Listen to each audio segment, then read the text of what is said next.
अभी नहीं चलेगा।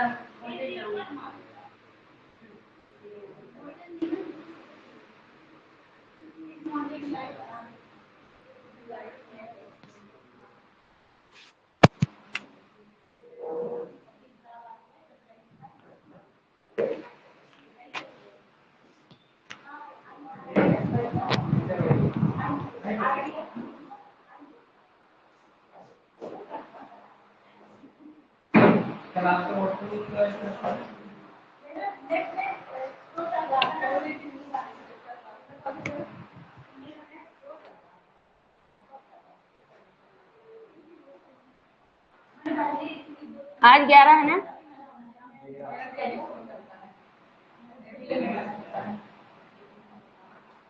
अच्छा 11 होता है कि 11? 13 होता है। जैसे राजस्थानी लोग क्या बोलते हैं? का को क्या बोलते हैं राजस्थानी? कै। का को क्या कहते हैं? कै। हाँ 11 है। और बोलते क्या हो आप लोग? 11। हाँ। और बोलते वो राजस्थानी क्या बोलते हैं? कै। का को क्या कहेंगे? कै। के खे गे। हम कहते हैं ये तो उर्दू है, आली बे ते पढ़ने लगे। उन लोगों का थोड़ा सा, इसको भी ऑन करो बेटा, गर्मी बहुत है, ये नहीं चलेगी, इसका वोल्टेज डाउन है। हाँ ये वाला नहीं, आवाज बहुत आ रही है, ये वाला बस ठीक।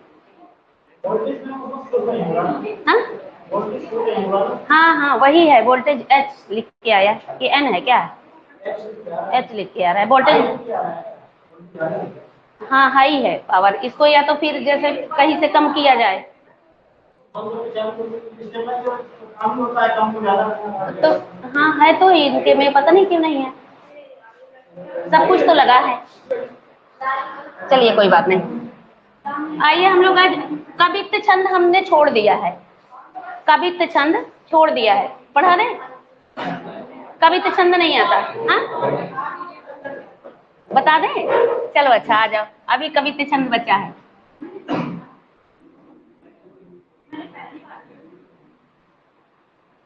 कवित्त छंद लिखिए, इसका परिभाषा लिखिए।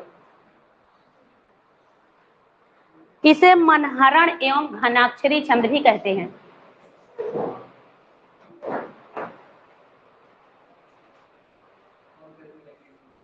कोई बात नहीं, बैठे रहो। इसे मनहरण छंद एवं घनाक्षरी छंद भी कहते हैं।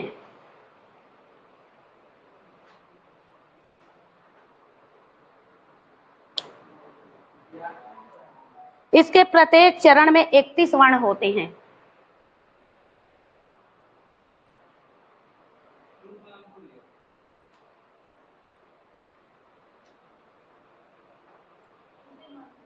मनहरण छंद एवं घनाक्षरी छंद भी कहते हैं और इसके प्रत्येक चरण में 31 वर्ण होते हैं।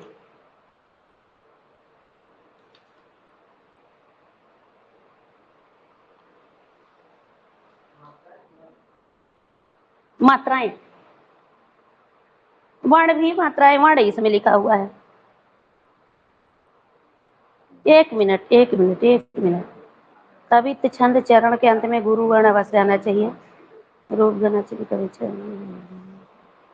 हाँ मात्रिक है, मात्रिक।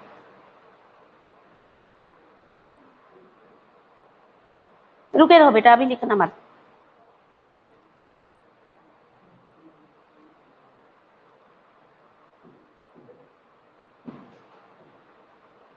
ये वो है विषम मात्रिक है ना। कुंडलियां छप्पे हो गया, वर्णिक छंद है, वर्ण रहेंगे, वर्ण जी, वर्णिक छंद। 31 वर्ण होते हैं। मैं वो देख रही थी कि देखिए आप लोगों में आता है ये कि नहीं आता है। यूपीएसआई परीक्षा में आया है, तो अभी तो एसआई की है, लगभग लगभग एसआई की सब तो कुछ ना कुछ की कर ही रहे हैं। तो ठीक है, चलिए पढ़ा देते हैं।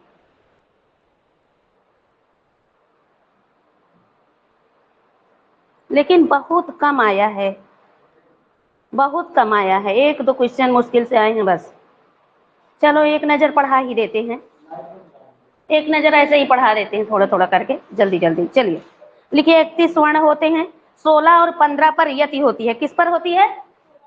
16 और 15 पर यति होती है। और उसमें कितने थे उल्लाला में? उल्लाला में कितने पर यति होती है? उल्लाला में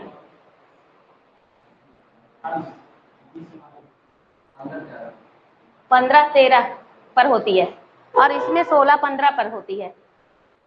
28 ना, तो सही तो लिखा है जी। चलिए लिखिए आगे। 16 और 15 पर यति होता है। इसमें कुल 8 चरण होते हैं। ये वाणी छंद है, इसीलिए 8 चरण होते हैं। इसमें कुल 8 चरण होते हैं। चरण के अंत में चरण के अंत में गुरु वर्ण, चरण के अंत में गुरु वर्ण अवश्य आना चाहिए। और किसमें गुरु वर्ण अवश्य आना चाहिए? रोला में, रोला में अंत में गुरु वर्ण जरूर आना चाहिए। अवश्य। देव घनाक्षरी, देव घनाक्षरी, देव घनाक्षरी उसका नाम है। ये देखिए, देव घनाक्षरी,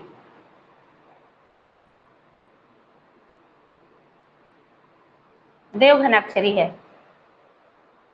देव घनाक्षरी, रूप घनाक्षरी, देव घनाक्षरी और रूप घनाक्षरी।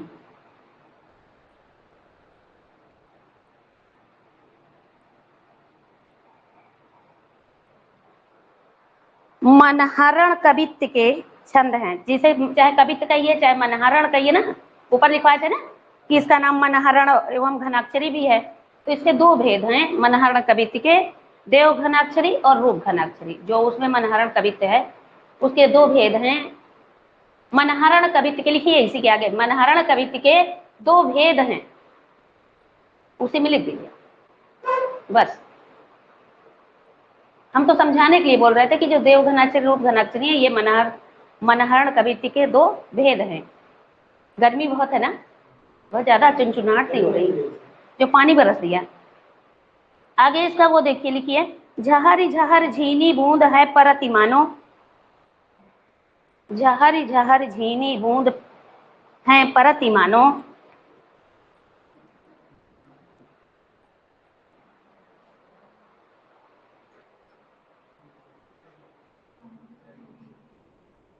झहरी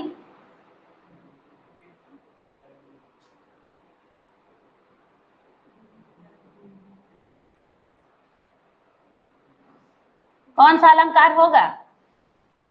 झहरी झहरी झीनी, झीनी बूंद है परती, इसमें कौन सा अलंकार होगा? हाँ, कौन है यमक में जा रहा है? नमक खिलाएंगे मुझको, देखिए ध्यान से पढ़ के, कौन सा अलंकार है इसमें? नहीं, वो उसकी वजह से नहीं, डबल आया है ना, उसमें दो संज्ञा शब्द होने चाहिए। इसमें क्या है? यमक आएगा। कौन? देखो पहले सब लोग ध्यान से देखो, बताओ सौरभ, बताओ टॉपर, बताओ बताओ आप भी, इसमें कौन सा अलंकार है? किसी, हाँ,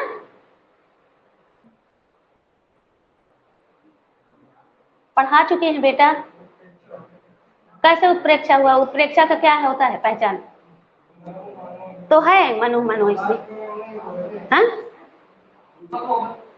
वो तो वहां से उत्प्रेक्षा हुआ। अगर वर्णों की आवृत्ति हुई तो क्या होगा? अनुप्रास होगा ना। छेका का अनुप्रास नहीं है बेटा, 3 झा आ गया है, इसमें 2 ही आना चाहिए छेका में हमेशा, 3 नहीं आना चाहिए। हाँ? नहीं, यमक नहीं होगा। कहाँ यमक? जब एक ही शब्द 2 बार है, दोनों का अर्थ अलग अलग हो, इसमें अर्थ अलग है। जहर झर मतलब वही है, झरझरा के पानी बरस रहा है, एक ही शब्द का अर्थ हुआ। जहर झर का क्या अर्थ हुआ? और मानो यहाँ से उत्प्रेक्षा हो जाएगा, लेकिन हमेशा वो प्रधान कौन होता है? ये आगे वाला, पहले शब्द प्रधान होगा फिर बाद वाला देखा जाएगा। तो इसमें क्या हो गया? ये हो गया अनुप्रास। अब ये कोई दोहराता नहीं है, एक एक बार रिवीजन दिन में करो। तो बोली क्यों नहीं? कुछ नहीं, अपने आप कॉन्फिडेंस रखो, पेपर में अगर वो गलत कर रहा है तुम भी कर जाओगी। चलिए कोई बात नहीं, आगे देखिए। झहरी झहरी झुनी बूंद है परत मानो, घहरी घहरी, बातें नहीं, बातें नहीं बाद में करिएगा। चलिए, घहरी घहरी घहरी घटा घिरी है गगन में।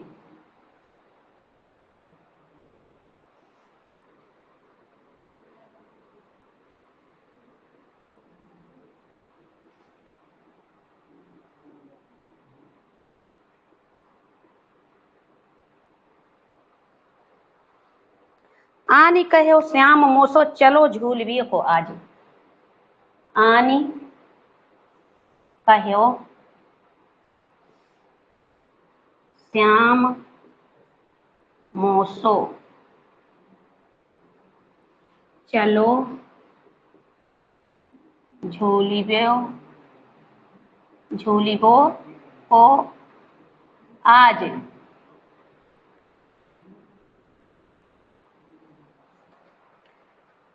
फूली न समानी भई ऐसी हो मगन में, फूली न समानी, फूली न समानी भई ऐसी हो मगन में।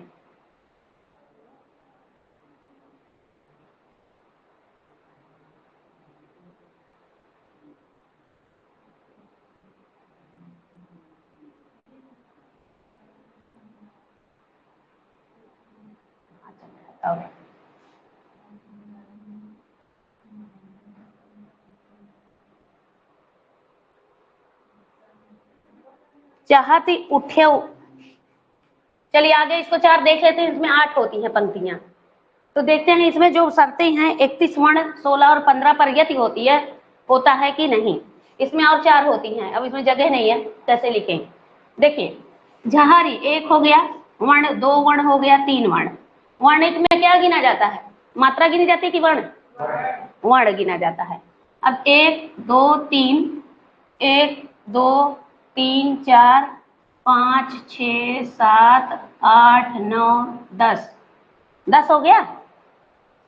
इसमें 11, देखिए 10 है, कितने वर्ण हुए और कितना मांग रहा है ये? 31 होना चाहिए ना, 31 वर्ण होते हैं। देखिए कहाँ कहीं गलती हुई है क्या? झहरी झहरी झीनी बूंद है परत मानो, झहरी झहरी झीनी बूंद है परत मानो, एकदम सही तो लिखे हैं। गिनते हैं 1 2 3 4 5 6 7 8 9 10 11 12 13 14 15 16 17, 17 मानो, अच्छा हाँ 16 है, 16 है, 16। अब अगली गिनते हैं, ये तो 16 हुआ, यहाँ तक पूरा होगा ना, यहाँ जाके पूरा होता है। 16, 17, 18, 19, 20, 21, 22, 23, 24, 25, 26, 27, 28, 29, 30, 31, हो गया ना 31 पूरा। तो ऊपर कितना है? ऊपर 16 है, ऊपर वाले में 16 है, नीचे वाले में देखिए 15 है। 1 2 3 4 5 6 7 8 9 10 11 12 13 14 15। तो एक पंक्ति में कितनी होगी? 16। पहले वाले पंक्ति में 16, दूसरे वाले चरण में कितना होगा? 15। कितना हो गया? 31। 31 वर्णिक कितने होंगे मात्रा?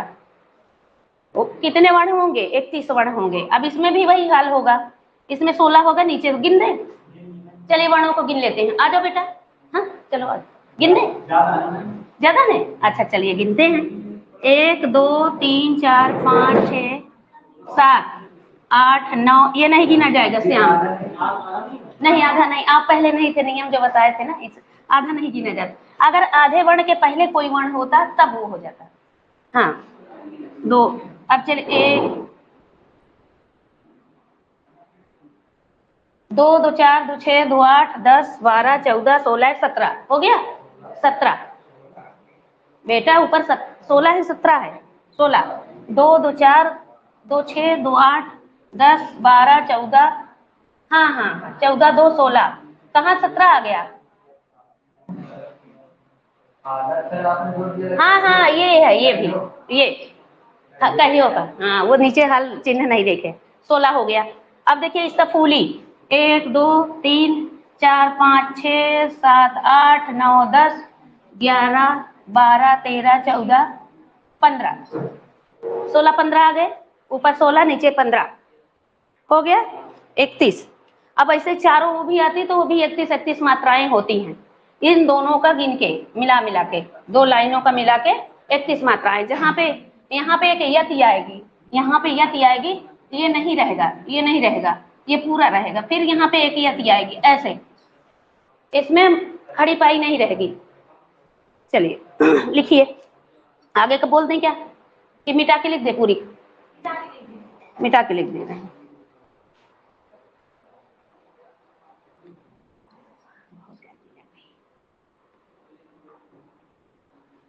सब लोग लिख लिए हैं कि नहीं? लिख लिए हैं?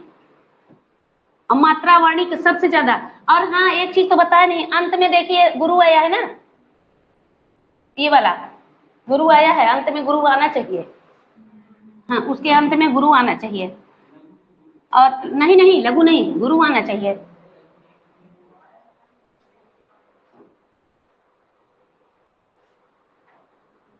आगे देखिए, चाहत उठ उड़ गए ना, निगोड़ी नींद, सोई गए भाग मेरे जागिवा जगन में। कहाँ से होता है? चाहत उठे उड़ी,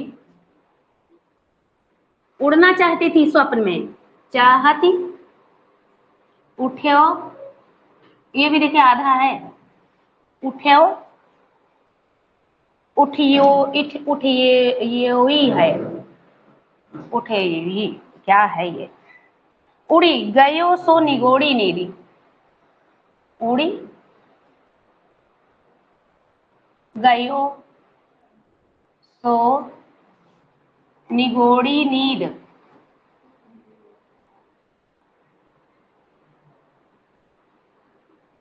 नींद सोई गए भाग मेरे जागिवा जगन में, सोई गए भाग मेरे जागवा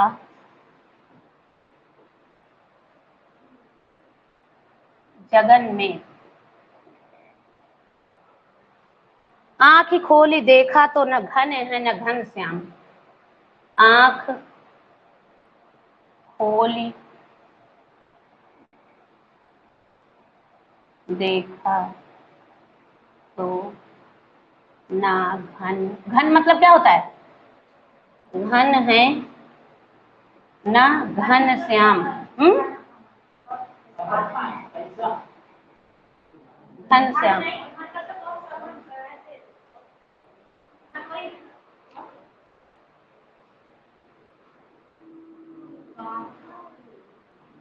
बादल की पर्यायवाची है घन। और घनश्याम किसे कहा गया है? और इसका अर्थ क्या होता है?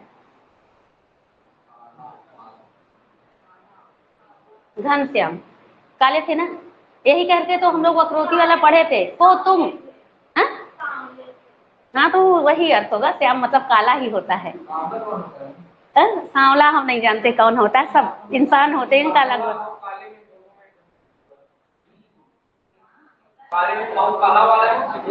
घनश्याम का अर्थ होता बादल जैसे काले, और ऐसे घनश्याम का अर्थ होता है काला। घनश्याम का एक अर्थ होता है बादल भी। तो ये कह रहे हैं आंख खोली देखा तो न घन है न घनश्याम। और आगे लिखिए, वेई छाई बूंद मेरे आंसू हैं दृगन में। वेई कहाँ की बोली है? वेई आप लोगों की ही है, इधर की ही। वेई छाई बूंद मेरे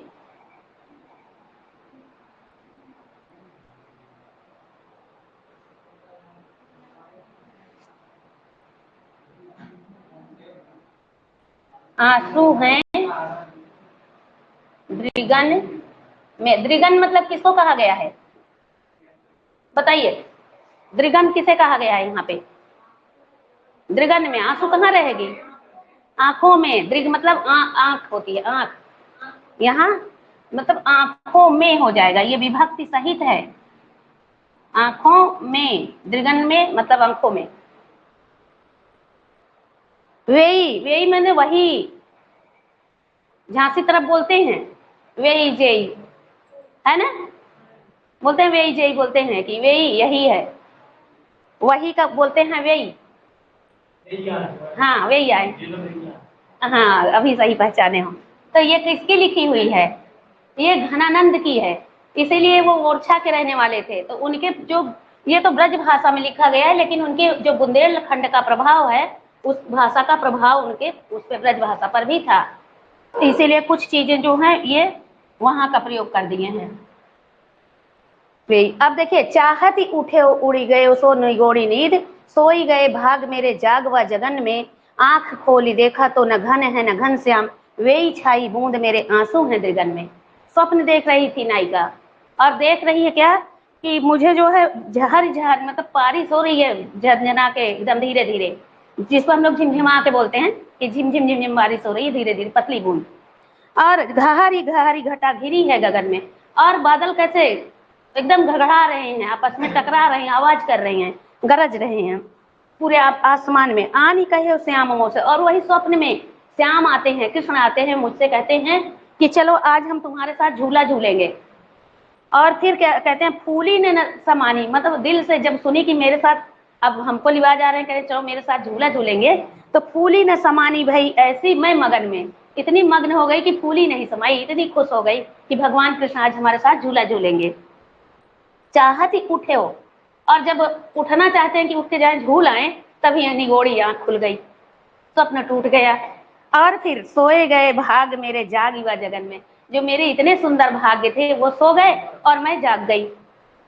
भाग्य क्या हुए? भाग्य तो ये था कि कृष्ण के साथ झूला झूलने जा रहे हैं, लेकिन वो भाग्य सो गए और मैं जाग गई जगन में।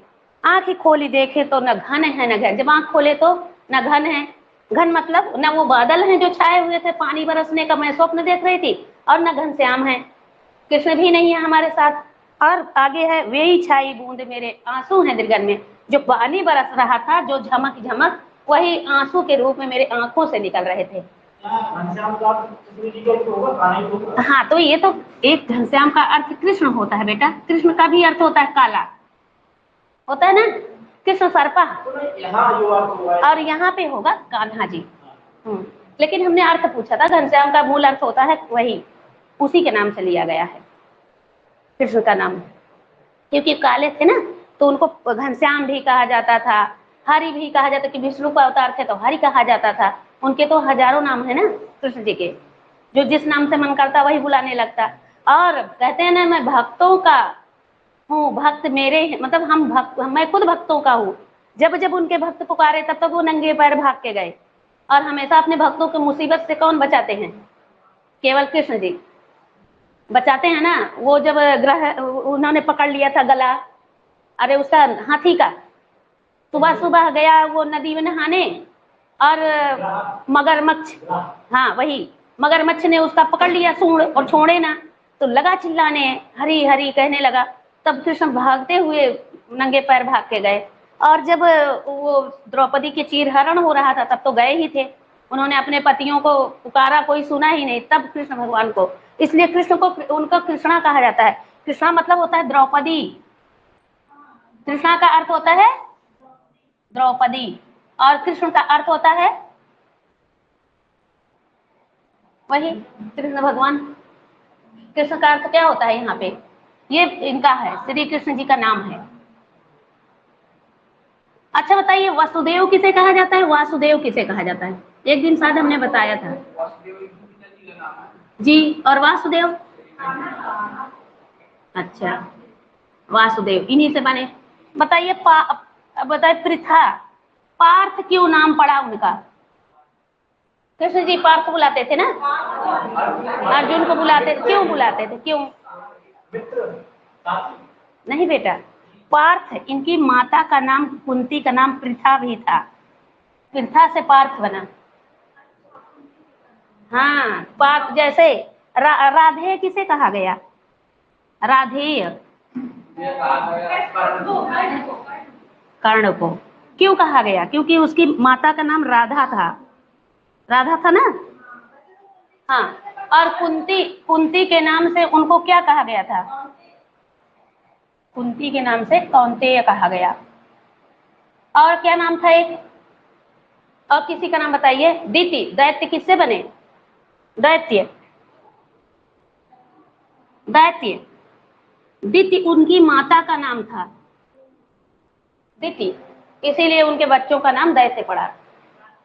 हाँ, तो राक्षस अलग परिभाषा है, दैत्य बने दीति के नाम से। तो पहले मातृ सभ्यता थी हमारे यहाँ, तो माँ के नाम से बच्चों का नाम लिया जाता था। और बाद में फिर पांडु आए, पांडु से क्या कहलाए? पांडु क्या था? उनका पिता का नाम था, किसका नाम था? पिता का नाम, पांडु से पांडव कहलाए। और द्रुपद, द्रुपद से द्रौपदी कहलाई, द्रुपद उनके पिता का नाम था इसलिए वो द्रौपदी कहलाई। जनक, जानकी कहलाई। कभी विश्लेषण किया करिए, बैठिए तो सोचिए क्यों नाम पड़ा, जो हमारे पौराणिक नाम हैं वो सब किस पर लिखे गए हैं? उन्हें माता पिता के नाम पर उनके नाम पड़े हुए हैं, इसलिए देखिए उनका वसुदेव से वासुदेव हो गया। और बहुत सारे नाम हैं। एक चीज और आपको बता दें,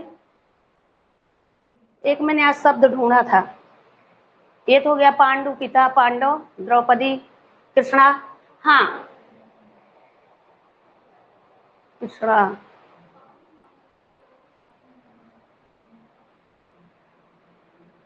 याद नहीं आ रहा है, वो शब्द ही भूल गए, ध्यान से उतर गया।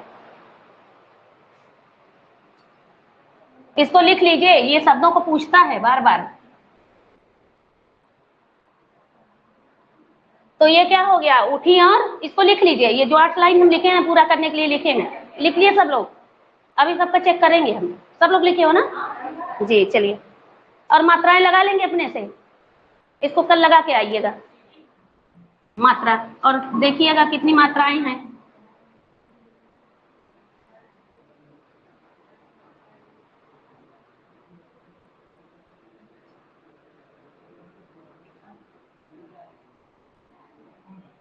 अब कवित्त छंद हो गया, आइए हम लोग आगे बढ़ते हैं। शिखरणी छंद, शिखरणी, ये भी वर्णिक छंद है, शिखरणी। हाँ? रहने दे, वर्णिक छंद रहने देते हैं, चलिए, नहीं आता नहीं है।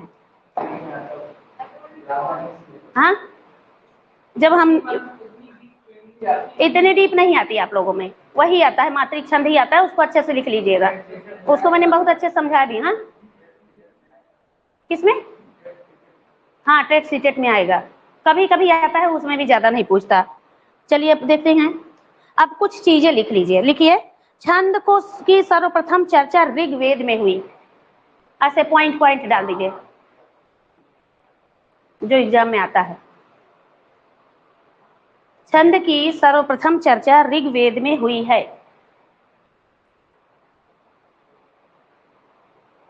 अगला है तुक को, तुक को छंद का प्राण कहते हैं। लिख लिया कि नहीं? थोड़ा धीरे धीरे बोले। अगला पॉइंट है,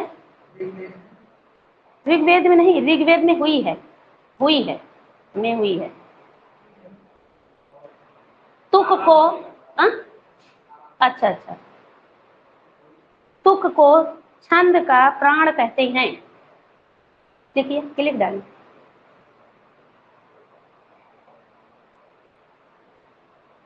बरवे अवधि का निजी छंद है। हाँ, तीसरा लाइन है। तुक को हो गया। हाँ, तो अब अगला लिखिए, नेक्स्ट। बरवे अवधि का निजी छंद है। छंद के 7 अंग हैं। सबको पता है कौन कौन से हैं, लिखवा भी दिए हैं। जिसका नहीं पूरा हुआ है फिर से मैं करवा दूंगी, उसके लिए स्पेशल क्लास चला देंगे। जितना नहीं पूरा है पहले हमको सब लोग बता दीजिएगा, किसका नहीं पूरा तो मैं फिर से करवा दूंगी, वर्णमाला से लेके यहाँ तक। जी, अब बताइए, छंद के 7 अंग हो गए। छंद शास्त्र की प्रथम पुस्तक, छंद शास्त्र की प्रथम पुस्तक छंद सूत्र, कामा, छंद शास्त्र है। हाँ, छंद छंद शास्त्र की प्रथम पुस्तक, प्रथम पहली पुस्तक क्या है? छंद सूत्र है।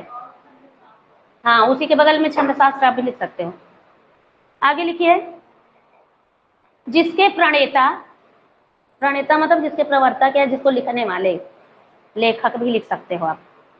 जिसके प्रणेता आचार्य पिंगल मुनि हैं। हाँ, पिंगल मुनि, इसी को पिंगल शास्त्र इसलिए कहा जाता है, पिंगल मुनि हैं। अगला पॉइंट लिखिए, इसे पिंगल शास्त्र भी कहा जाता है। हाँ हाँ, छंद को ही पिंगल शास्त्र कहा जाता है।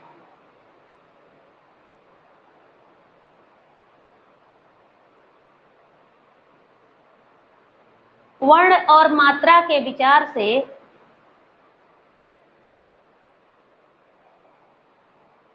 वर्ण और मात्रा के विचार से छंद के 4 भेद होते हैं।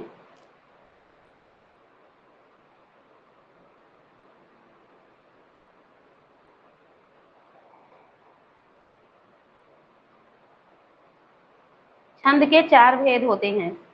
पहला है, वही पीछे हम लिखवाए हैं, वर्णिक छंद, मात्रिक छंद और वृत्त मात्रिक छंद, मुक्तक छंद।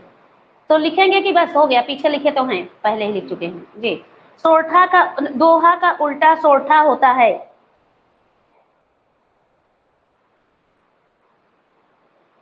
दोहा का उल्टा सोरठा होता है।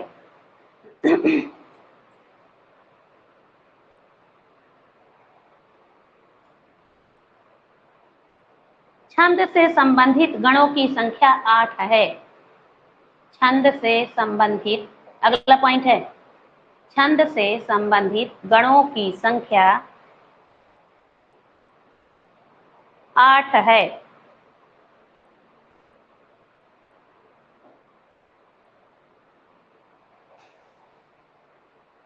प्रायः छंद में, अगला पॉइंट, प्रायः छंद में 4, क्या है, प्रायः छंद में 4 चरण होते हैं। प्रायः का अर्थ होता है अधिकतर। प्रायः छंद में 4 चरण होते हैं। ये एग्जाम का समझ लीजिए मेन पॉइंट है, इसको जरूर दोहरा के जाइएगा, इसमें से बहुत पूछता है। और तो मेन छंद तो उसको तो देखना ही पड़ेगा। प्रायः छंद में 4 चरण होते हैं, किंतु कुछ छंदों में 4 से अधिक चरण भी होते हैं। किंतु कुछ छंदों में 4 से अधिक चरण भी होते हैं। ये चल तो रहा है 259, ऐसी चल रही है।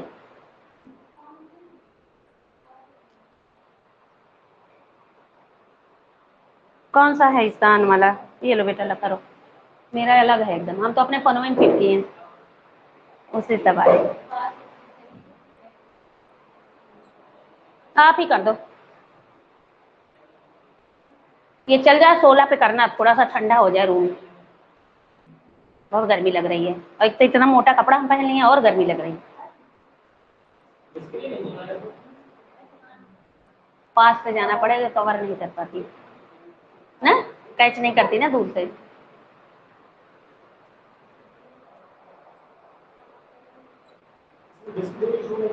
हाँ कुछ नहीं शो कर रहा है डिस्प्ले, पता नहीं कैसी है। चलिए आगे लिखिए। 4 चरण होते हैं किंतु उसके 4 चरणों से अधिक भी होते हैं, लिख लिए ना। फिर लिखिए, चौपाई के प्रत्येक चरण में 16 मात्राएं होती हैं। चौपाई के प्रत्येक चरण में 16 मात्राएं होती हैं।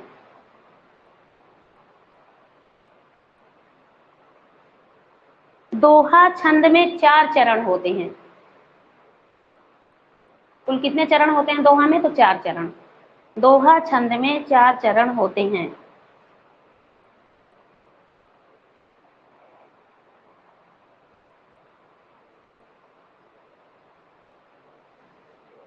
कुंडलियां छंद में, सब पॉइंट पॉइंट करके लिखिएगा क्योंकि सब अलग अलग वो है।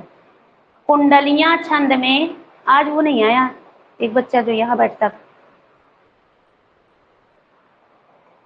कुंडलियां छंद में लिखिए, प्रथम व अंतिम शब्द समान होते हैं। बताए थे ना कल, क्या लिखा था? सावन सावन। प्रथम व अंतिम शब्द समान होते हैं।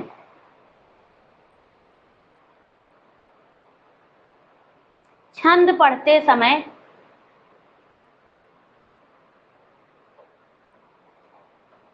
छंद पढ़ते समय आने वाले विराम को यति कहते हैं।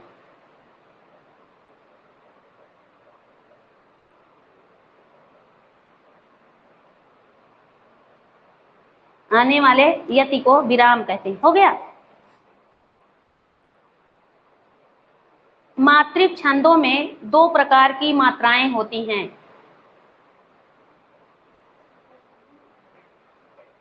मात्रिक छंदों में 2 प्रकार की मात्राएं होती हैं।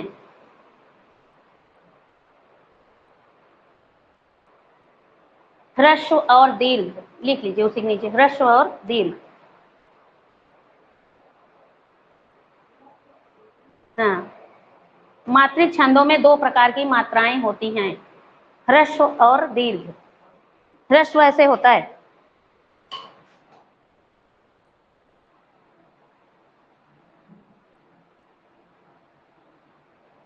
क्या कॉम्बिनेशन, यही है ना, ह्रस्व और दीर्घ। अगला लिखिए, दोहे और रोले, दोहे और रोले को क्रम से मिलाने पर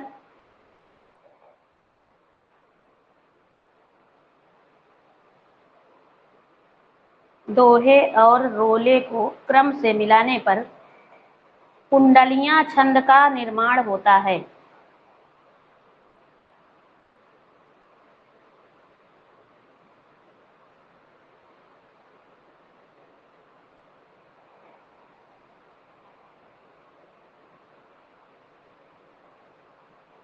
हो गया।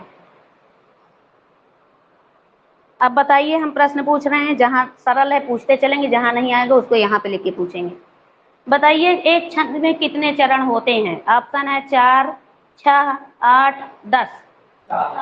4। और बताइए, जहां छंद में सभी चरण समान होते हैं उसे क्या कहते हैं? समान चरण। जहां चारों चरण समान हो, क्या कहेंगे उसे? सममात्रिक छंद, सममात्रिक छंद कहा जाएगा। अच्छा, हम ऑप्शन भी बोलते चलेंगे, ठीक। दोहा के प्रथम चरण में कितनी मात्राएं होती हैं? 11, 13, 12, 14। 13। और बताइए कि एक वो है, दामिनी दमक रहन घन माही खल कई प्रीत जथा धीर नाही, इसमें कौन सा छंद है? फिर से बोल रहे हैं उसको, ये बहुत एकदम चर्चित छंद है। दामिनी, सुर को समझिएगा, लय को। दामिनी दमक रहना घन माही खल के प्रीति जथा धीर नाही। लिख दें? जो नहीं आ रहा है उसको लिखते हैं, जब नहीं आ रहा है तो आप लोग देख के ही बताइए। दामिनी लिखते चलिए।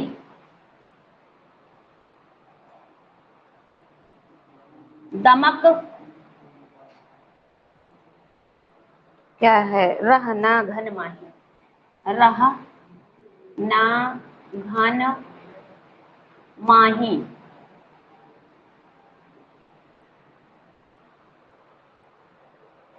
घन माही। खल कई प्रीति, खल, खल मतलब क्या होता है?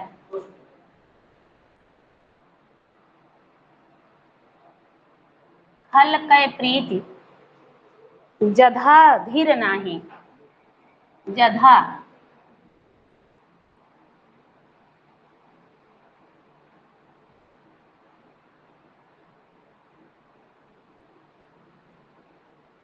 धीर, यहाँ पे धीर का अर्थ क्या होगा?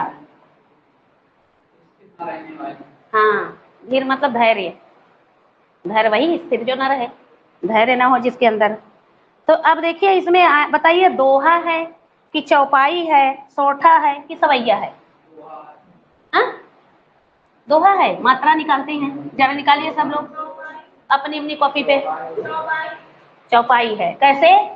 2 1 2, फिर 1 1 1 1 1 1 1 1 2 2। अब गिनिए कितनी मात्राएं हुई? 16 आई। हाँ, तो क्या हुआ? 16 किसकी मात्राएं होती है? 16 16 चौपाई है। और यहाँ पे दोनों में शब्द मिलना चाहिए, हम बताए थे ना, यहाँ हमेशा गुरु गुरु होना चाहिए, शब्द मिलना चाहिए, ये जिसको अंत कहते हैं, तुकांत तो मिलना चाहिए। और तुकांत कैसा हो? ये दीर्घ में हो, लघु दीर्घ दीर्घ में होना चाहिए तुकांत। और यहाँ भी देखिए, दीर्घ दीर्घ आए या लघु दीर्घ आए, लघु लघु आए, लघु तो नहीं आएगा, अंत में लघु आएगा ही नहीं, तो दीर्घ दीर्घ ही आएगा। तो दामिनी दमक रहना घन माही, खल कई प्रीति जधा झिर नाही। तो ये दामिनी दमक मतलब कि दामिनी, दामिनी का अर्थ बताइए जरा। बिजली, हाँ बिजली। और दमक, दमक चमकना, चमक हो गई। रहना घन माही मतलब घन के साथ, घन मतलब क्या होता है? अभी बताए थे, बादल के साथ क्या बिजली रहती है? स्थिर नहीं रहती ना, हमेशा दिखाई देती चमकती है, बादल वो चला जा रहा है उसके साथ बिजली चमचम नहीं, वो आती है ऐसे झट से। और उदाहरण किसका दिया गया है? खल कई प्रीति, जो दुष्ट लोगों की दोस्ती होती है, दुष्ट लोग यानी खल से यदि हम दोस्ती करते हैं तो उसका भी यही हाल रहेगा। जधा धीर नाही, उसके अंदर बिल्कुल धैर्य नहीं होगा। अगर 1 रुपए उधार दिया, थोड़ी देर में तुमसे मांगने लगेगा, और नहीं दिए तो फिर पता चला कि लड़ने के लिए भी घर आ जाएगा। तो इसीलिए दुष्ट लोगों से संगति नहीं करना चाहिए। ये तुलसीदास ने इसमें कहा है कि खल कई प्रीत जधा धीर नाही, उसके अंदर बिल्कुल भी स्थिरता नहीं होगी। यदि अगर वो एक काम आप उसके सहयोग में गए हैं तो कल दूसरे दिन उसको लिए हैं अपने सहयोग में, तो दूसरे दिन वो अपना ढूंढता रहेगा, चलो हमारे साथ जाओ, मेरा काम करो, मैं तो तुम्हारा कर दिया ना। तो ये होता है, ऐसे लोगों के साथ प्रीति या प्रेम नहीं। एक और है, रहीमन ओछे नरन ते बैर भली न प्रीति, काटे चाटे स्वान ते दुनहु भांत विपरीत। बताइए इसका अर्थ क्या होगा? रहीमन ओछे नरन ते बैर भली न प्रीत, काटे चाटे स्वान ते दुनहु भांति विपरीत। ऐसे कुत्ते के काटने से काट ले या चाट ले तो संदेह रहता है नहीं, बुरे लोगों से ना अच्छाई सही होता है ना बुराई, वह भी सही पकड़े। हाँ हाँ, जैसे कुत्ते को कील को कुत्ता चाट ले तो वो खाने लायक नहीं होती, कुत्ता अगर कील को भी चाट ले, वो खाने लायक नहीं, कुत्ता है ना कुत्ता को सही नहीं होता नहीं। अब हाँ, थोड़ा पहुंचे थे आप, हाँ आप पहुंचे थे। रहीमन ओछे नरनते कहते हैं, रहीमन ये दोहा है, रहीमन ओछे नरनते, नरनते बैर भली न प्रीति, न प्रीति। ये हम आप लोगों को एक समझाने का तरीका बता रहे हैं, ये हमारे जिंदगी में होना चाहिए। और काटे चाटे स्वान ते, काटे चाटे श्वान माने कुत्ता, श्वान ते दुनहु भी भांति विपरीत, दुनहु भांति भांति विपरीत। अब बताते हैं इसका अर्थ। देखिए कह रहे हैं रहीमदास कि ओछे नरन, जो ओछे लोग होते हैं जिनके अंदर, हाँ ओछे लोग सब लोग जानते हैं किसको कहते हैं, कहीं ओछर बोलते हैं, कहीं ओछे बोलते हैं, हमारी भाषा में घर में अक्सर, हाँ क्षुद्र मानसिकता वाले, छोटी मानसिकता वाले, इनसे ना बैर अच्छी होती है ना प्रीति। और कैसे, उदाहरण कैसे दिए हैं, काटे चाटे नरन स्वांते, जैसे कुत्ते से दोस्ती कर लो तो अगर वो ज्यादा दोस्ती करोगे, मतलब अगर बैर करोगे तो आपको काट लेगा, और दोस्ती करोगे तो मुंह चाट लेगा, ये होगा। हाँ तो वही है काटे चाटे, तो दोनों भांति विपरीत है अपना इधर। और एक और है, भई गति सांप छछूंदर केरी लीलत उगिलत प्रीति घनेरी, तुलसीदास का है।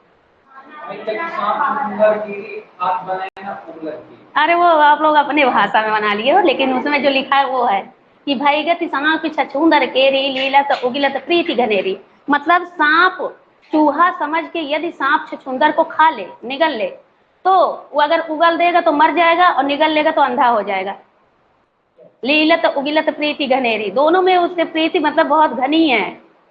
अब प्रीति क्या, वो तो दुश्मन ही हुआ ना, लेकिन वहां तुलसीदास ने प्रीति शब्द लगा दिया है। यदि छछूंदर खा ले तो मर जाएगा, उगल देगा तो अंधा हो जाएगा। अब उसके लिए दोनों चीज कठिन, जो हम लोग कहते हैं आगे कुआं पीछे खाई, तो वही वाला हाल उसका। हाँ होता है, छछूंदर को कहाँ, बदबू करते रहते ना दूर से ही, तो इसलिए सांप उनके पीछे नहीं जाते। यदि भूल बस अगर उनको निगल भी लिए, मुंह में दबा लिए, तो उगलेंगे, उगल भी लेते हैं ना सांप, जो खाए रहते नहीं उनका पचड़ा तो उगल देते हैं, तो उगल देंगे तो अंधे हो जाएंगे, और निगल लेंगे तो मर जाएंगे। ये है।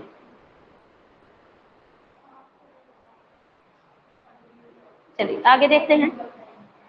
अरे है क्या ये बताइए, ये क्या लिखे हैं हम, बताइए, दोहा है कि चौपाई है, क्या है ये, क्या लिखे हैं जो रहीमन ओछे नरनते पैर, दोहा, इसका क्या है, एक पकड़िए, अंत में लघु रहेगा दोहा में। अगर सोठा होता तो अंत में उसमें भी लघु होता, लेकिन यहाँ पे क्या हो जाता, उसमें 11 होता, उधर 13 हो जाता ना। अगर रोला होता उसमें भी 24 मात्राएं होती हैं, तो उधर क्या हो जाता, लघु, उसमें दीर्घ हो जाता, अंत में दीर्घ मात्रा लगेगी। आगे चलिए लिखिए, आगे बताइए कि कुंडलियां छंद में कुल कितने चरण होते हैं। कुंडलियां, अरे बेटा कुंडलियां पूछ रहे हैं, कल ही लिखवाए हैं कुंडलियां, कल लिखवाए। हाँ गिन लीजिए, 4 रोला और 2 दोहा, कितना हुआ, 4 2 6 होते हैं, 6 चरण होते हैं। और छप्पन में 6 अपने आप ही है, 6 होता है जी। आगे बताइए कि चौपाई के प्रति, ये तो पूछ चुके हैं, 2 बार आया है। देखिए चौपाई में कुल कितनी मात्राएं होती हैं, एक बार यूपी टीजीटी परीक्षा का है और एक बार आया है यूपी पी परीक्षा, दोनों में पूछा गया है। बताइए जो मात्रिक सम छंद है, यानी सम मात्रिक छंद है, उसके प्रत्येक चरण में 16 मात्राएं होती हैं, उसे क्या कहते हैं। देखो इसी को घुमा के पूछा है कैसे, हाँ यूपीपी में ही पूछा है। कब पूछा है, 2018 में पुलिस में। अगला बताइए कि श्री गुरु चरण सरोज रज निज मन मुकुर सुधार वर्णयो रघुमर विमल जस जो दायक फलचार, क्या कौन सा छंद है, दोहा। देखिए हमारे बच्चे कैसे बोलने लगे, बहुत खुशी होती है। नहीं जिस दिन आए थे, बहुत हफ्ते 10 दिन तो हमको लगता है आप लोगों के अंदर से आवाज ही नहीं निकल रही थी। सही है ना, सही है कि नहीं, आप तो नहीं थे, आप थी ना काफी दिन तक, लेकिन अब धीरे धीरे फ्लो पे आ गए हो। अच्छा बताइए, मूक होई वाचाल पंकु चढ़े गिरिवर गहन जासु कृपा सु दयाल द्रवहु सकल कलिमल दहन। अंत में बताइए क्या आ रहा है, जैसे अंत में लंबा खींच रहा है कि जल्दी, हाँ सोठा होगा।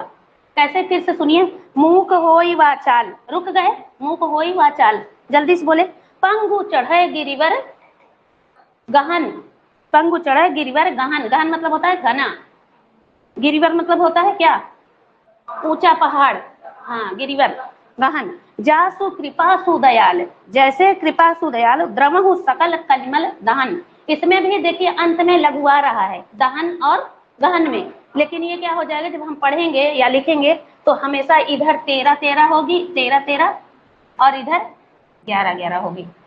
ये इसका अंतर है जी। आगे बताइए, प्रत्येक चरण में फिर वही आया 16 मात्रा। चौपाई तो हमको लगता है जितनी पूछी गई उतना कोई नहीं पूछा, हर परीक्षा में चौपाई, बहुत चौपाई पूछी जाती है, उसको खूब अच्छे से ध्यान रखिएगा। किस छंद में 26 मात्राएं होती हैं तथा 14 12 पर यति होती है? वीडियो में पूछा गया, वीडियो परीक्षा। हाँ, गीतिका, किसने बताया? बहुत अच्छे बेटा, बहुत अच्छे। 14 12 पर यति होती है, जहाँ पे 14 और 12 क्या होती है? गीतिका। अच्छा, हरि गीतिका में बता दीजिए कितनी मात्रा पे यति होती है? 16। ये देखिए 16 और 12, इसको भी ध्यान रखिए। 2 इससे ज्यादा हो, ये गीतिका जो है इसमें 3 होता है, उसमें 2 और बढ़ा देते हैं हरि, तो यही 2 आगे बढ़ जाता है, उससे बड़ा हो जाता है हरि गीतिका जी। बताइए, छंद पढ़ते समय आने वाले विराम को क्या कहते हैं? यति। क्या कहा जाता है? एक यति का और अर्थ होता है, यति का अर्थ मैंने बताया भी था। क्या होता है यति का अर्थ? एक तो विराम हो जाता है, एक होता है साध, सन्यासी होता है।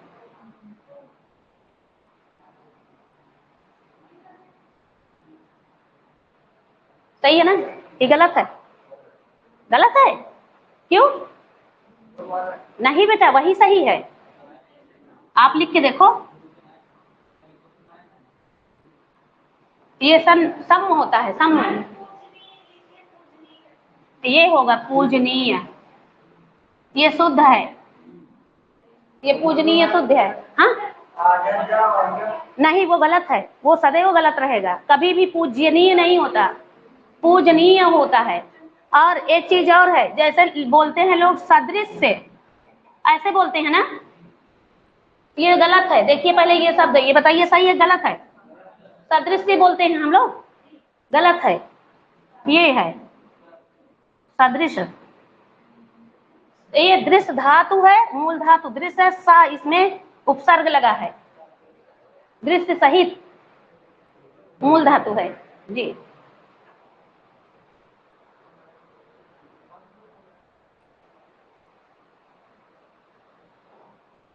इसको भी लिख लीजिए सब लोग, क्योंकि ये कहानी नहीं है, यही फंसता है।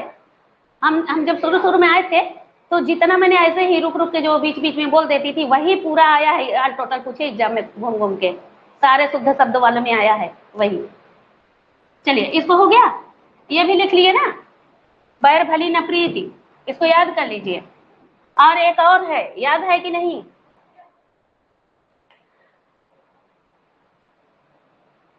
कह रहीम गति दीप की, अब उसको कह रहीम गति दीप की,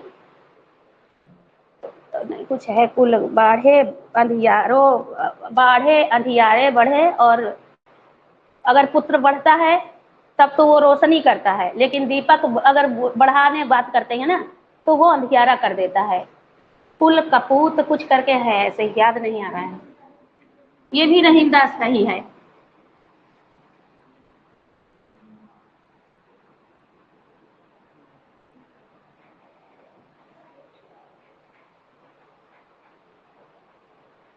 बताइए कि छंद से संबंधित गणों की संख्या कितनी होती है? 6 7 8 10, बताइए। छंद से संबंधित गणों की संख्या कितनी होती है? 8। छंद, जिस छंद में 4 चरण और प्रत्येक चरण में 16 मात्राएं होती हैं, कौन सा छंद कहलाता है? 16। कितनी बार पूछा गया, देखो लाइन से मिल रहा है, 4 आ चुका है ना, 5वां। छप्पय किस प्रकार का छंद है? सममात्रिक, विषम मात्रिक, विषम मात्रिक। किस छंद का प्रथम व अंतिम शब्द एक समान होता है? अरे एक कान का बाला, दूसरे कान का बाला, क्या? अरे कान में बाला क्या कहते हैं? कान के बाला को क्या कहते हैं? कुंडलियां। तो इसको ध्यान रखिए, एक कान का बाला दूसरे कान का बाला समान रहेगा तभी कोई पहनेगा, एक जैसा होता है ना। सेम वैसे ही होता है। तो ऐसे उसका प्रथम वर्ण और नीचे का अंतिम वर्ण समान होता है। जैसे हमने बताया भी था कि लाठी में गुण बहुत है, सदा राखियो संग, गहरे नद नाला नाले जहां, तहां बचावे अंग, तहां बचावे अंग, झपट कुत्ता को मारे, और दुश्मन पत्नी क्या कुछ ऐसे है। 2 लाइन और बचा है, फिर उसके बाद नीचे आता है 4 रोला है, 2 दोहा। अब ये बताइए, दोहा और चौपाई कौन से छंद हैं? मात्रिक छंद है कि सोरठा है कि हरगीतिका की बसंत तिलका? दोहा और चौपाई कैसे छंद हैं? मात्रिक छंद, मात्रिक, मात्रिक होंगे बेटा। उसके आगे अगला हम बता रहे हैं ना, सोरठा हो नहीं सकता, सोरठा तो एक छंद खुद है। बसंत तिलका हो नहीं सकता, हर गीतिका हो नहीं सकता। जी, यूपी बीएड में आया हुआ है ये एग्जाम में। बताइए कि बंदव गुरुपद पदुम परागा, सुरुचि सुबास सरस अनुरागा कौन सा छंद है? बंदव गुरुपद पदुम परागा, पढ़ते हैं तो उसको ध्यान से सुनिए। बंदव गुरु पद पदुम परागा, बंदव गुरु पदुम परागा, सुरुचि। अच्छा अभी बताते हैं, डंडा लेके आएंगे तब बताएंगे। सुरुचि सुबास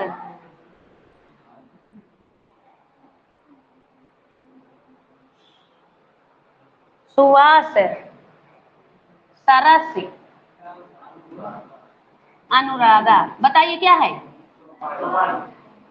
अनुरागा। अकेले हो तो बता पाओगे? पहले सोचो। दोहा है, गिनिए जरा। 2 1 1।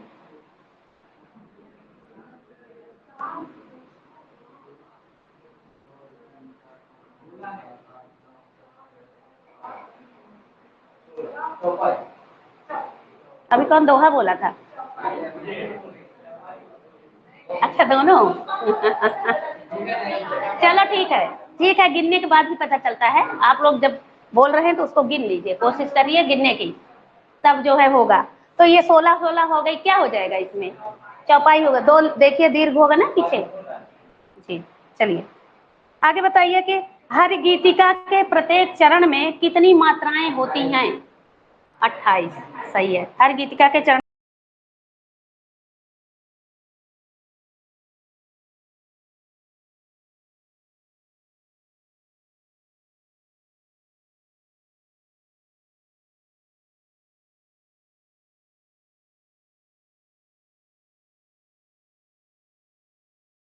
का पूर्व रूप है, ये तो आप लोग नहीं जानते, लेकिन चौपाई छंद का पूर्व रूप क्या है? चौपाई। इसमें ये आपका नहीं है, यूजीसी नेट का आया हुआ बहुत कठिन पेपर है। UGC net. किस छंद में 4 से अधिक चरण होते हैं? ऑप्शन सुनिए, रोला, सोरठा, छप्पय, बरवे। छप्पय। जी। छंद शास्त्र के प्रणेता आचार्य माने जाते हैं? पाणिनि, पिंगल, मनु, पतंजलि। पिंगल। जी। छंद में कौन सी छंद शास्त्र की प्रथम पुस्तक है? छंद सूत्र, छंद प्रभाकर, काव्य प्रकाश, रसिकप्रिया। छंद सूत्र है। बताइए मात्रिक मात्रिक छंदों में कितने प्रकार की मात्रा होती? मात्रिक छंदों में मात्रा कितने प्रकार की होती है? 2 3 4 5। 2 होती है। कौन कौन सी? लघु व दीर्घ। जी, लघु या गुरु, लघु या दीर्घ। अच्छा, किस छंद में 12 और 7 की यति में कुल 19 मात्राएं होती हैं? 12 और 7 की यति में। बरवे। हाँ बरवे होगा। इसको लिखवाते चले? हाँ लिखवा दें कि बस ऐसे पूछते चले? पूछते चले। राहुल तुम नहीं बोल रहे हो, लिखवा दें? अच्छा देखिए लिखाने के पक्ष में है। हाँ आज सुन रहे हैं, कल भूल जाएंगे। आज सुन रहे हैं, कल भूल जाएंगे, या तो फिर रोज प्रैक्टिस हो। अभी तो आप जोश में हो, हम कुछ हिंट भी दे रहे हैं साथ में, आप लोग कुछ सही कुछ गलत कोई बोल दिया तो उसके अनुसार आप बोल ले रहे हो। लेकिन कल क्या होगा, जब हम आएगा ये क्वेश्चन सामने तो क्या करोगे? भूल जाओगे? भूल जाओगे ना? लिखवा दें? अच्छा अच्छा, हाँ बहुत अच्छी बात। तो एक ही लोग है ना, और सब क्यों? आदित्य, आरडीएस, अच्छा, ये देखो 4:10 हो गए, कहाँ सो रहे हैं सर? आए भी नहीं अभी। हे भगवान, मेरा उधर लेट हो जाता है, पहुंचते ही मुझे क्लास ऑन करनी पड़ती है, चाय तक नहीं बना पाते, फिर बैठ जाते हैं बड़बड़ बड़बड़ करने वहीं से। चलिए आगे देखते हैं। निम्नलिखित बताइए, अवधि का निजी छंद है, अवधि का निजी छंद है कौन सा है? अभी लिखवाए थे। हाँ ऑप्शन दे रहे हैं, बरवय, रोला, कवित्त, छप्पय। बरवय अवधि का निजी छंद है। गण में कितने वर्ण होते हैं? एक गण में कुल 8 गण होते हैं तो 3 होते हैं। गण में कितने वर्ण होते हैं? 3। वही सगण, मगड़, रगड़, तगड़, जगड़, भगण। अगला बताइए, छंद शास्त्र में गति का अर्थ है, गति क्या होता है? आदित्य बताएंगे, गति किसे कहते हैं? गति। उसके बाद सौरभ, गति का अर्थ क्या होगा? गति का, अच्छा हम ऑप्शन दे देते हैं, ऑप्शन दे रहे हैं तो बताइए कि विराम या विश्राम, लय या प्रवाह, अत्यंत अंत्य वर्णों की आवृत्ति या चरण। हाँ लय या प्रवाह, शाबाश बेटा, बहुत अच्छा। तुम तो क्या हो जाएगा, लय या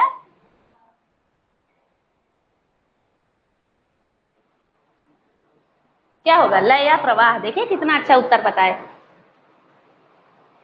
हो गया, 2 पेज सॉल्व कर डाले आप लोग जल्दी, अभी सर के आते भर में एक और हो जाएगा। दोहा और रोला को मिलाने पर कौन सा छंद बनता है? हाँ कुंडलियां, वही है। बताइए, छंद का प्राण है पद, अलंकार, वाक्य या तुक? तुक अभी लिखवा देना, आपको भी समझ में आ रहा है? उत्तर दीजिए, कुछ ध्यान से देखिए, गुन रहे हैं। बताइए, छंद के चतुर्थ अंश को क्या कहते हैं? गण, यति, चरण, गति।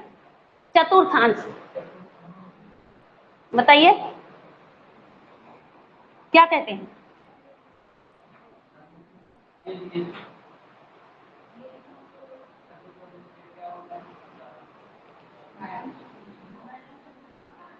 क्या होगा? अरे उसकी दीदी हो, बता दो। अच्छा मेरा पानी पियो के खत्म कर दिए। कोई बात नहीं, कोई बात नहीं, चलो। अच्छा देखो, इसको क्या कहते हैं? चतुर्थ अंश। 4 अंश होते हैं ना, 4 चरण होते हैं, सबके 4 चरण होते हैं, चाहे दोहा, रोला, चौपाई कुछ भी हो, तो इसीलिए इसको क्या कहा जाता है? इसको लिख लीजिए, नोट कर लीजिए, चतुर्थांश।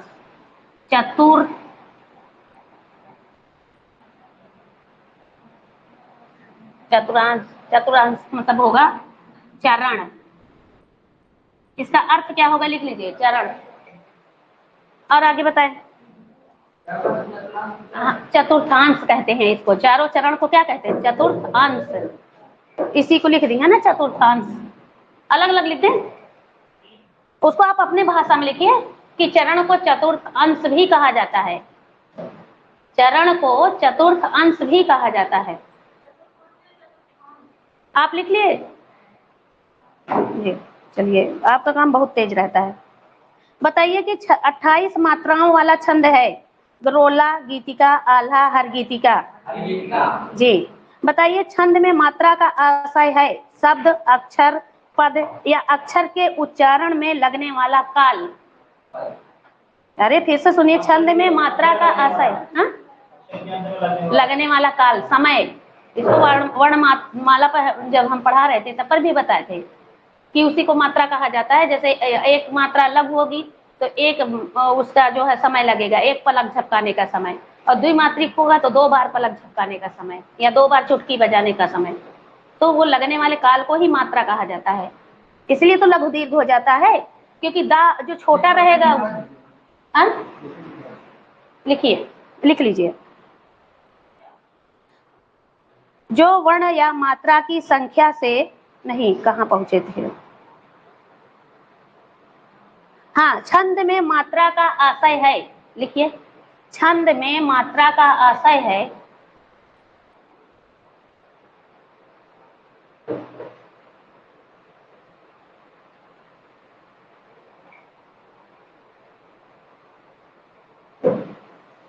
ये ना सोचो हमारी नजर किसी के पास नहीं जाती।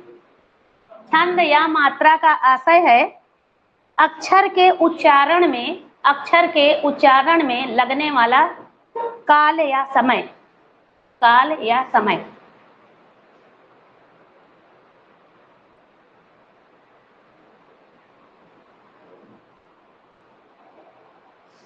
वर्णित छंदों में गण कितने प्रकार का होता है? हम ऑप्शन दे रहे हैं, तब बताइए। वर्णित छंदों में गण कितने प्रकार के होते हैं? 4, 7, 8, 10? कितने होते हैं? 8। आप बताओ कितने होते हैं सौरभ? हाँ, 8 होते हैं। अब एक अंतिम प्रश्न, मैं चलूंगी, सर आए या ना आए, मुझे जाना भैया। एक अंतिम लिख लीजिए सब लोग। जो उपसर्ग होते हैं, कुल उपसर्ग कितने होते हैं? हिंदी में कुल उपसर्गों की संख्या लिखिए। कुल उपसर्गों की संख्या, हाँ, 16। अच्छा, और कोई है बताने वाला? हाँ, 10,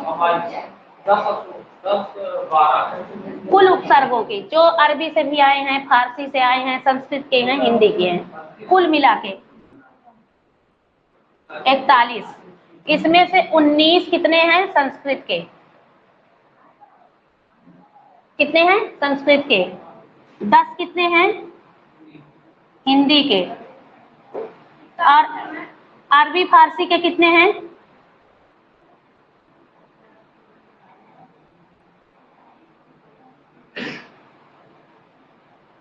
कितने हैं? मिलाइए, देखिए हमारी संख्या गलत है क्या कुछ, क्योंकि हमें मैथ नहीं आती। सही है, इसको लिख लीजिए। अब आप लोग ढूंढ के लाएंगे बुक से कि ये कितने, कौन कौन से हैं। अपनी कॉपी पे कल लिख के लाएंगे, मैं होमवर्क दे रही हूँ, सब लोग लिख के लाएंगे।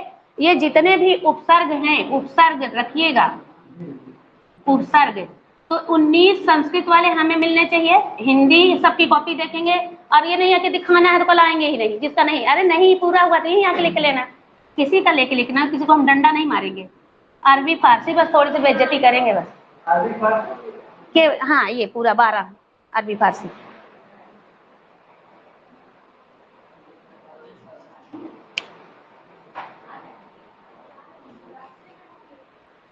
सर तो आए नहीं, वही हिस्ट्री वाले सर है ना आज के लिए।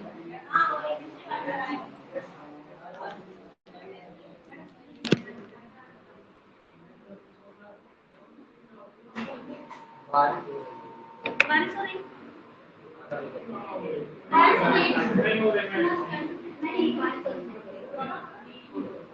और पढ़ा दें?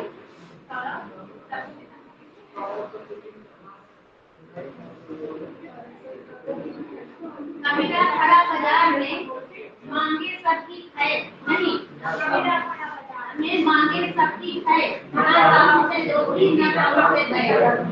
और एक है, कविता खड़ा बाजार में लिए लुकाठी हाथ, जो घर भूखे आप लोग चले हमारे साथ। इसका सोचे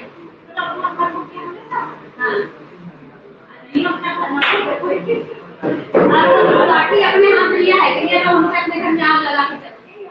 लुकाठी का ज्ञान हो जाएगा।